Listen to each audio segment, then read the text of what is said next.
Today I'm going to review this Opal Wi-Fi router that we're going to use to connect all of our BT basketball devices together. For example, our scoreboard here on the TV.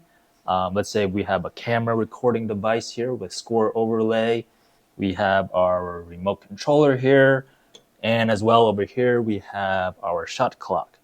Okay. Now usually if you go to, let's say, an indoor basketball court and you just have Bluetooth at your access, you can connect all the devices with Bluetooth, and we have found that this usually works pretty well, even up to a full court distance. But for, let's say, certain devices, Bluetooth connections may not be as stable.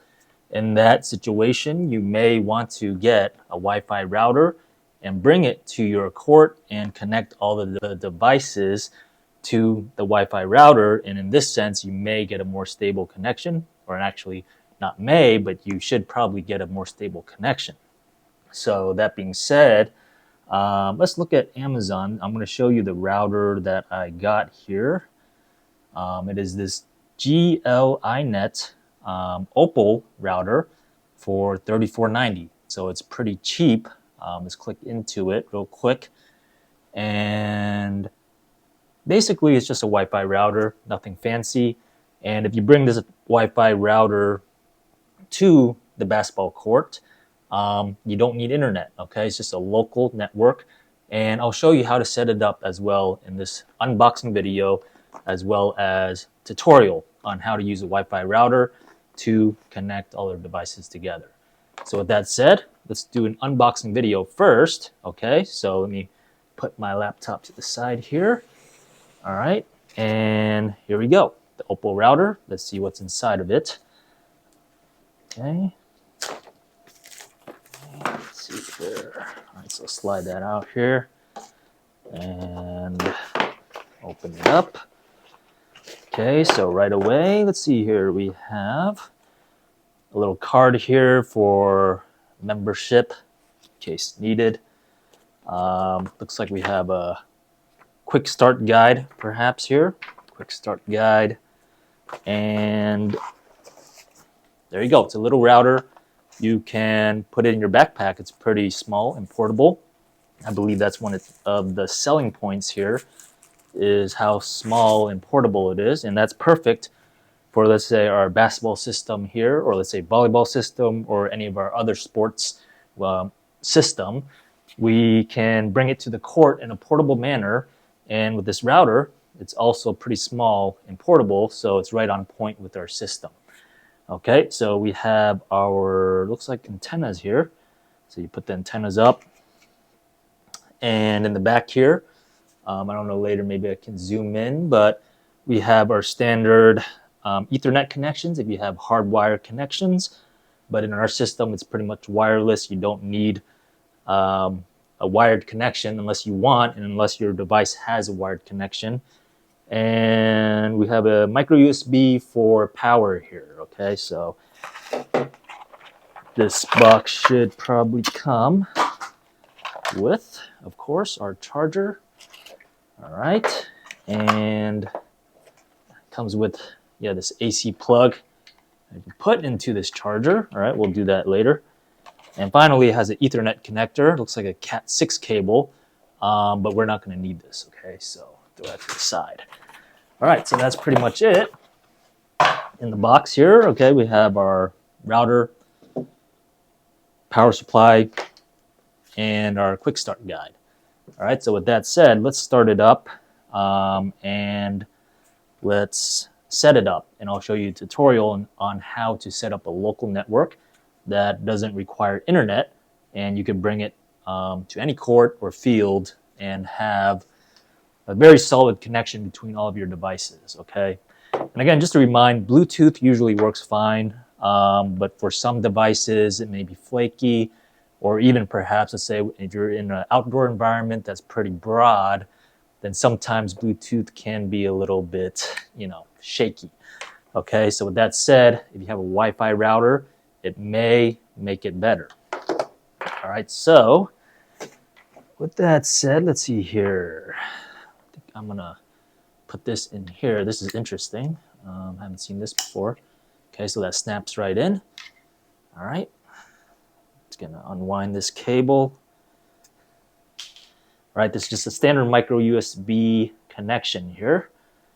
All right, so of course, plug it in the back. Pretty standard stuff. And let's plug it in. So let me find, conveniently here, have my portable battery. So in case you're on the field, you don't have access to electricity, you can buy one of these portable batteries. I'll put the link below as well. And this one, we've done a test in our previous video for our TV scoreboard, and it lasts about 4 hours powering the TV.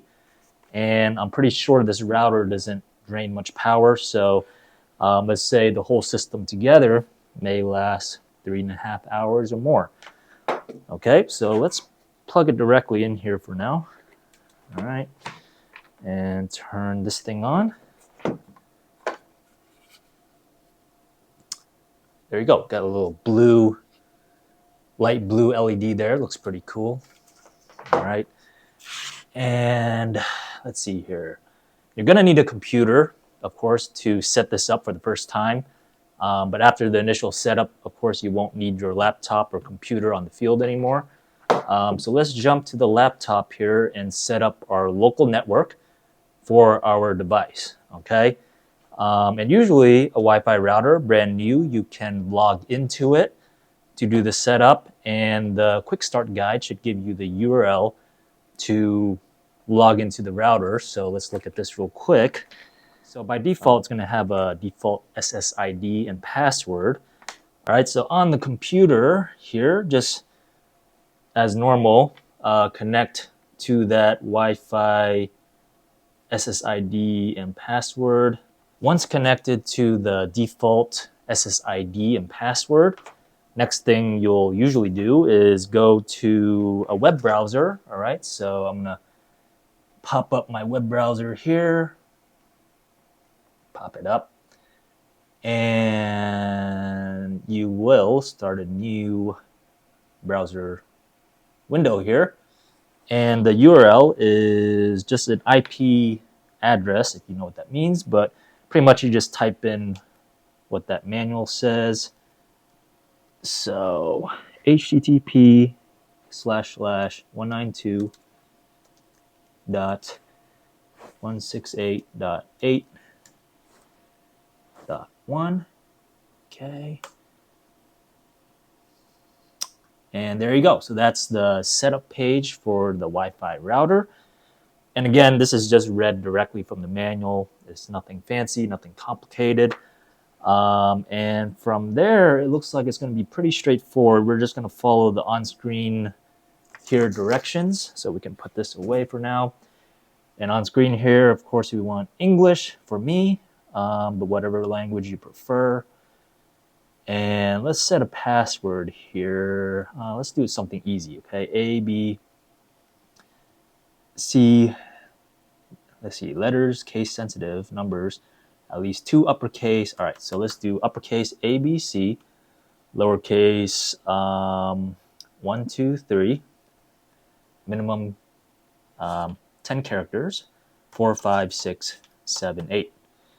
Okay, so again, BC 1, 2, 3, 4, 5, 6, 7, 8. All right, so that is my admin password in case in the future, if I ever need to log on to this router again to change some settings. Okay, remember this password, make sure you write it down. All right, and click apply.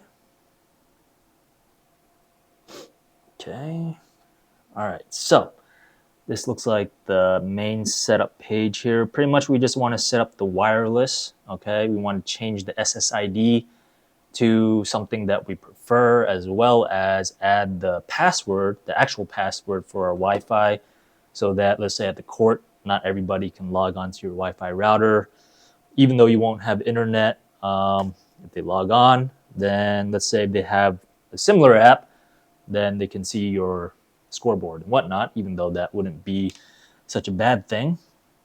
But okay, so let's see here. All right, how comes these fields are grayed out? Because I got to click modify. All right, click modify, and we're gonna change our SSID name. All right, so let's see here. Let's change it to something that we prefer. So let's do BT system. All right, and SSIDs should be case sensitive. Okay, so just be aware of that. And password here, this will be different than the password we chose earlier to log into the router. But from my experience, it's good just to keep the same password so you don't have to remember so many passwords. So let's do ABC 1, 2, 3, 4, 5, 6, 7, 8. Okay. And we want to show SSID visibility on the network so that when you start up a phone, you can see the Wi-Fi network. So let's leave that as shown here. And everything else here looks pretty good. And all we have to do now is connect all our devices to that new Wi-Fi router SSID and password. And once that is done, then all these devices should be discoverable, not only on Bluetooth, but now on Wi-Fi as well. Okay, so on this first remote controller device, I'm gonna set up the Wi-Fi SSID and password. Okay, so I'm just gonna go to settings, put that focus in there. Hopefully you see that. Pretty much, I just go to the Wi-Fi settings and enter the SSID and password. Similarly, if you go anywhere and you just wanna log on to a Wi-Fi network, okay? So there it is. All right, so now that this device is connected, let's connect our camera, okay? This is our BT basketball camera. Same thing, okay? Connect to the Wi-Fi network and password. All right, so this device is set up with this Wi-Fi router. All right, next step is to connect the TV to the same Wi-Fi router. And let's see here, we're gonna go to settings. All right, go to network. And there it is, BT system, connect it up. All right, and let's put in the password again, 5, 6, 7, 8. Okay, connect. All right, it's connected. Notice it says no internet, but that's okay. All right, don't worry about it. Go back to the home screen and go back to launch my scoreboard application. And then finally, all right, this is a special device here that's not on the market yet. Hopefully in 2025, we'll come around to being able to place this on the market, some, let's say, beta versions of it. But please review our apps, okay? If you like our apps, please review it. It will help us grow so that we can actually bring products like this to the market for you guys, okay? You guys and gals. All right, so with that said, I'll put a detailed tutorial on how to set this up if we actually get around to releasing it. But for now, just know that I was able to connect to this with Bluetooth first so that I can enter the SSID password and the name of the router itself. Again, this is custom hardware, okay? Custom hardware, a pretty slim profile here. You'll be able to put it into your backpack if you have one of those bigger basketball backpacks. Put it into a little suitcase if you have multiple devices. Let's say you have multiple shot clocks. All right, pretty nifty device. I hope that I can bring it onto the market for you guys this year. All right, so that is our shot clock module. All right, so with that said, now that everything is on the same Wi-Fi network, on my remote controller, I should have a Wi-Fi option for each of these devices. Okay, so I'm gonna refresh here. All these devices have the Wi-Fi icon, which means we can connect to it through that Wi-Fi router. Okay, you can see by default, some of these devices have the Bluetooth icon next to it, meaning we can connect to it with Bluetooth as well. So that said, I'm just gonna click the Wi-Fi connect icons.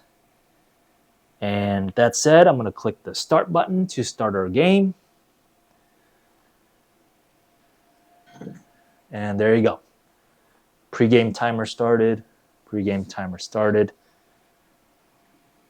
Pre-game timer started. Okay, and let's start the first period. Let's add some points just for demonstration. All right, 20-12. All right, start the clock. Got the shot clock synchronized. All right, reset the shot clock. Let it go. Tap on the timeout button to call a timeout. All right, and if you missed our tutorial on the BT system, I'll try to put in the links. You can see some of our original tutorials that go more into detail on how to set up the remote controller with the scoreboard and the shot clock and the camera in case you want to record the game with score overlay as well. All right, and with that said, I will exit the timeout, and there you go. So let's just exit the game to reset everything there. And that's it. So today I showed you this new Wi-Fi router. I'll put it on the screen again here. It is the GL-SFT1200 Opal Wi-Fi router. The reason I chose it was it's pretty cheap, okay, $34.90. You don't need a fancy router usually if you want a stable Wi-Fi connection between our devices here. And again, just a note, I want to do a little plug here that our Bluetooth generally is stable enough, or pretty stable from what I've seen in past leagues I've run. So this is only needed if for some reason you want that extra reassurance during game day that all your devices will connect together, will have a solid connection throughout the entire game. Okay, but generally Bluetooth works fine. So with that said, I think that's all I want to cover today. If I have time, I'll try to bring this onto the field, onto the court, and show you the actual distance so that you can be even further reassured that this has a good range. I may even show the Bluetooth range as well, and you know, give you reassurance that usually Bluetooth has pretty good range as well for most devices. Okay, so with that said, I appreciate your time. I'll put links below for all the references to the scoreboard, the camera application, as well as this perhaps when I release it, and finally the controller. All right, thank you very much for your time, and see you next time.